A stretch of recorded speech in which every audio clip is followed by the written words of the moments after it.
What's going on, y'all? Machiavelli Mills TV. So I recently just made a video talking about anti-black rhetoric that can come from the whole Cam Newton situation with him hosting a 7-on-7 tournament, right? And when that whole situation happened with the scuffle, there were people who were like, see, this is why people don't need to be going back and giving back in the community. I would just be done with it altogether. I would say it's not worth it. I would throw my hands up and be like, you know what? It's done for. I'm not coming back. What's the upside of helping out? I heard Brady Quinn and white dude Brady Quinn. They were talking with LeVar Arrington on one of these YouTube channels, and they was like, if I was first they were trying to joke about Cam's attire, but then they went to, if I'm Cam Newton, what's the upside of helping out? It's not worth it. It's not worth my time. All of that, right? And you know what, man? A lot of people, even black people, are saying this. And I tried to make the point of, what about the black kids who really need that?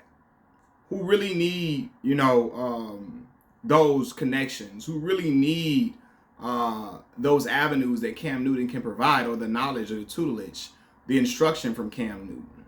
What about those kids who not messing nothing up, who being upstanding individuals, right? And people keep on telling me we got a problem in the black community, so he don't need to be there. He don't need to be there. He don't need to. And you're right. People can help in other ways, right? You don't have to be there physically, right?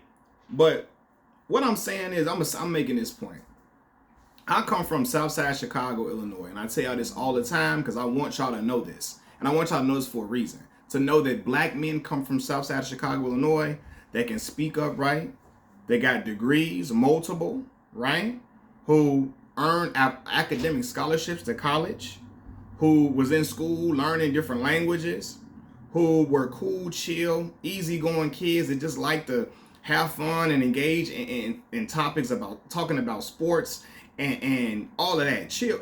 Everybody in Chicago, not heathens, not animals, not shooters, not killers like the media portrays, right? And so I'm saying this. What about the kids who are like me? Good kids growing up in some areas that had bad reputations. Good kids that were in like rough cities. What happens to the kids who are good, upstanding kids who really need that guidance and need that help? F them, just F them, because I ain't like that Ray was antagonizing me, because somebody made the point Cam Newton, because I say that this is like the second time that Cam Newton has encountered like some type of disrespect in a way. One time it was a young little black shorty, he was a kid, and he was like being disrespectful to Cam, calling Cam trash and all this and all of that. And Cam was like, treating them back. He was, giving them, playing the dozens with him, going back at him, right?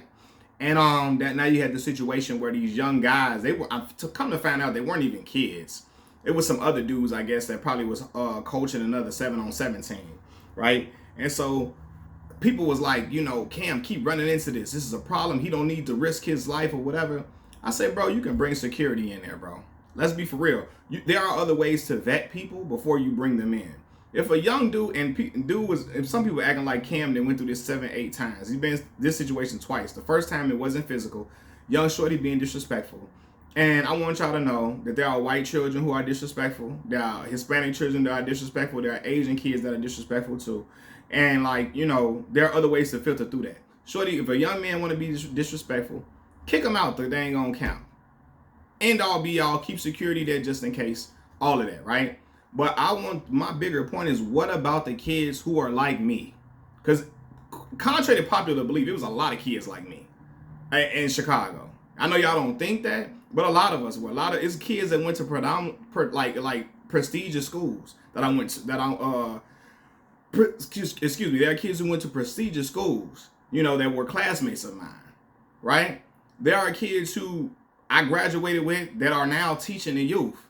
Kids who are working at colleges, who are engineers, who are working in journalism, working in the medical field.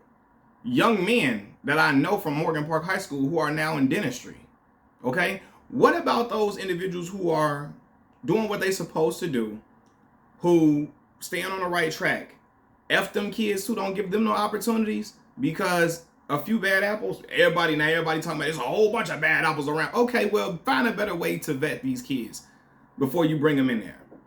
Because I'm gonna tell you this: Chicago, Illinois, being a rough city in certain parts, never stopped Juwan Howard from coming back and giving back and hosting basketball camps. It never stopped that. Now he had a program where you had to read a certain amount of books to go to the to come to the to his camp, but he always was coming back to Chicago hosting them camps. Antoine Walker, you can say what you want about him going into debt. Antoine was always having them basketball camps, free basketball camps for the kids, giving them tutelage, showing them the ropes, all of that.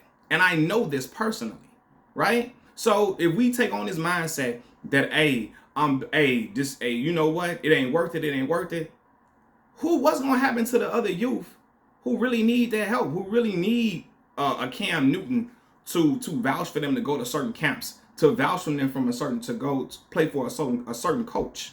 What's gonna happen to them? I think about the kids who was like me, man. Kids who came up in rough areas, but they was Kendrick Lamar's good kids in rough areas and rough surroundings, but was just doing what they had to do. It's F them too now. Forget about them. Turn your back on them because, okay, this one, man acting fool. Okay, kick man out. It's a way to filter that, to make sure the young men who need it is getting what they need. You know what I mean? But to act like you just supposed to just throw up your arms and say F it all together and just, I ain't doing nothing, F these kids, I'm only gonna worry about mine. That's why we don't get nowhere as a people. Yeah, some of y'all gonna say we don't get nowhere as a people because of Pookie right now. Okay, cool, right? But what are we gonna do about it after that? Just forget it because of that? Okay, let them go and fall to the wayside, whatever. You feel me? Put them over there, kick them out of the program that you got going on, but still keep mentoring and uplifting the other youth who need it. Who need it, man? Like, look, man, I just think about if I didn't have certain programs in place for me because other people said F it. If I didn't have, if I wasn't in certain programs and what's the word I'm looking for? If I didn't have summer youth programs that I had that I attended, if they weren't around and people just said F me, what would have happened? Now, again, I came from a stable home or whatever, but if some of these programs were gateways for me to go into other stuff that even kept me productive, introduced me to certain things that I had never, been ever seen.